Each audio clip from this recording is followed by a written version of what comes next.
Welcome viewers, despite the Sussexes' attacks on the monarchy and fears over what Harry's memoir will say after bombshell revelations, King Charles will invite Harry and Meghan to his coronation. Please don't forget to subscribe to the channel for more fantastic updates.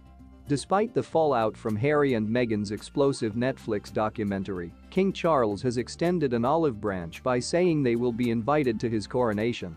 However, the Daily Mail reports that several reliable sources have confirmed that Charles has already assured his son and daughter-in-law that they are welcome to attend the historic event next year, even though the official invitations have not yet been sent out.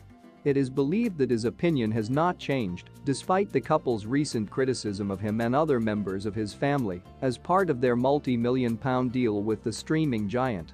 There have been growing calls for the Sussexes to be stripped of their titles following the release of their Netflix series, which was highly critical of the royal family, but the firm preferred to avoid an ongoing battle of who gets the last word by maintaining the dignity of silence. Biographer Sally Biddell-Smith, who specializes in the British royal family, claims that Harry inadvertently gave his father an opening to strip him and his wife of their titles. "We could get rid of the Sussex dynasties." She explained to The Times that the king was certainly entitled to do it, adding that the only remaining question was how to do that best.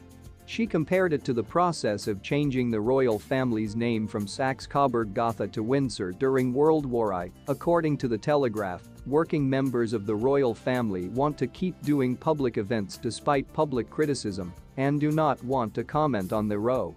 The Duke and Duchess of Sussex are not likely to appear at Charles and Camilla's lavish royal Christmas party, which will be the largest such celebration in 5 years.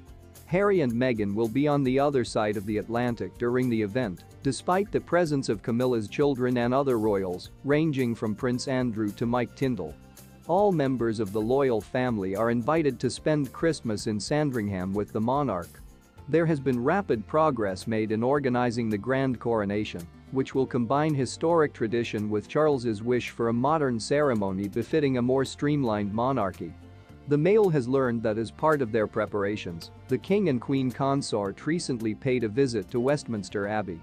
The crown of St. Edward has been taken from the Tower of London and taken to a jeweler for resizing.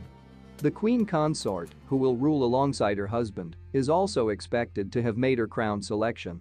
There has been no official confirmation, but it is likely the state diadem that the Queen wore to and from the state opening of Parliament.